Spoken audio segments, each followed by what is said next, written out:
છેલ્લા 33 વર્ષથી કચ્છ જિલ્લામાં રબારી સમાજના માઈ ભક્તો દ્વારા ચૈત્ર મહિનામાં મોમાઈ માતાજી અને રવેચી માતાજીના દર્શનાર્થે પદયાત્રા યોજાય છે.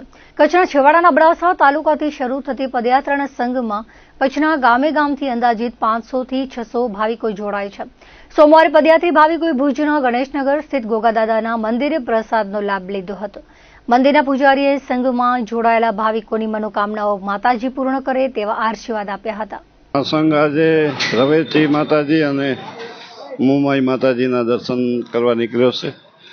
કચ્છના ગામે ગામથી અબડાસા, લખપત અને માંડવી, મુન્દ્રા, ભુજ બધા તાલુકાના રબારી સમાજના ગામે ગામેથી ભાઈઓ બહેનો મોટી સંખ્યામાં જોડાય છે અને 33મા વર્ષમાં સંઘ પ્રવેશ કર્યો છે.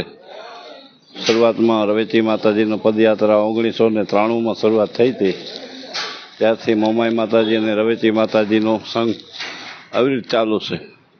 સંઘમાં અંદાજિત અત્યારે બપોરે 500-600 માણસોએ આપણા પાસે ભોજન લીધું. આજે મહાપ્રસાદ કર્યો હતો. ત્યારબાદ આગળ ભુજોડી વગેરે વગેરે ગામો થઈને સંઘ નીકળશે પદયાત્રા.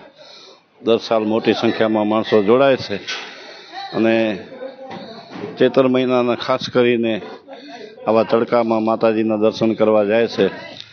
તો એ લોકોને માતાજી બધાની મનોકામના પૂરી કરે અને શરીરમાં એક સૂર્યનો પ્રકાશ મળે એટલે નવી એનર્જી પણ મળે. સંઘ કચ્છના ગામે ગામમાંથી નીકળ્યો છે. સ્ટાર્ટ તો અબડાસામાંથી થયું છે. આમ સમજી લો કે પારો ચડશે એમાં એમ પાલાભાઈ કરીને હતા, એ અત્યારે પોતે નથી રહ્યા. મોમુ ભગત, ભુજોડી એમ ગામ ગામથી કચ્છનું કોઈ પણ એવું ગામ નહીં હોય જ્યાંથી 1-2 માણસો નહીં આવ્યા હોય.